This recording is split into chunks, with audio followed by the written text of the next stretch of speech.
What it do, ski son noodles? It's your boy YfgmBlogTv coming straight out of Cincinnati, Ohio. So the San Antonio Spurs, they sweep the Memphis Grizzlies, beating them 93-86 in 4 games of the Western Conference Finals.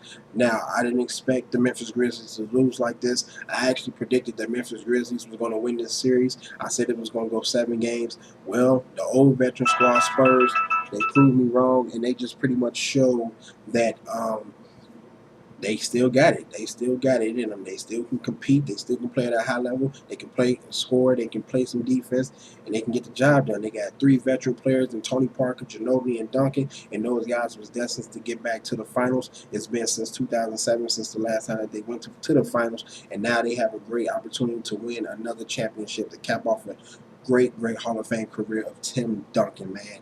Because this dude has been playing crazy in the playoffs. He's been looking younger every time. He's been looking like he's just on a mission, and hey, they got the job done. Now, shout out to the Memphis Grizzlies. You know, I feel like this Memphis Grizzlies team, they did a lot to even make it that far without a Rudy Gay or OJ Mayo. Now, a lot of people can probably say they only made it that far is because, you know, Westbrook got out.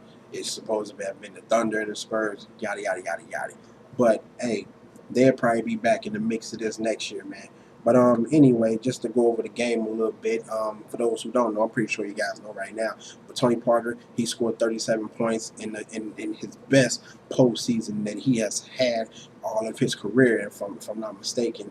The Spurs finish off the sweep, you know, against the Memphis Grizzlies, like I said. And hey, man, they just did a great job.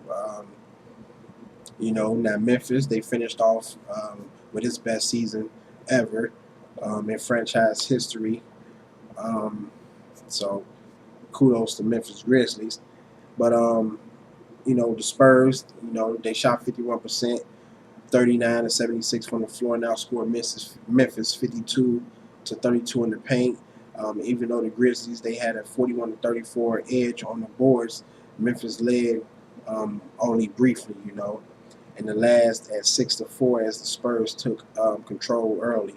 That was the last time they had the lead, was when it was 6-4. Then after that, the Spurs just took over and couldn't be stopped pretty much.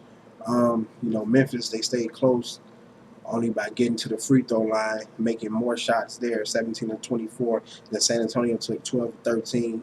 You know, the Grizzlies, they also got a career high 22 points from reserve Chrissy Pondexter, 18 of those in the second half. Pondexter was the only player from Memphis to shoot over 50%. Zach Randolph finished with 13, continuing his struggles pretty much at the line where he was 5 and 8. Marcus All only had 14.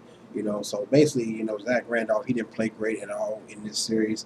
And it kind of disappointed me a little bit, but you know, I feel like this team will be back and they'll be, you know, more focused and ready come next season, you know. But yeah, man. So it's not really too much to talk about. Just know that the Spurs, they will be playing either the Pacers or the Pacers or the Miami Heat. And honestly, I'd rather whoever make it out. I feel like the Spurs are going to get in trouble at the end of the day, you know. But I'm gonna make a video about that. I'm gonna let you guys, you know, let you know who I think is going to win. And yeah, man, that's about it. So comment, subscribe, favorite, hit me up on Twitter, hit me up on Facebook. Check out my previous videos. Go to datpiff.com, livemixtapes.com, and download MGM Grandma CJ De Niro. I know this wasn't my best review, but hey, it is what it is. Deuces.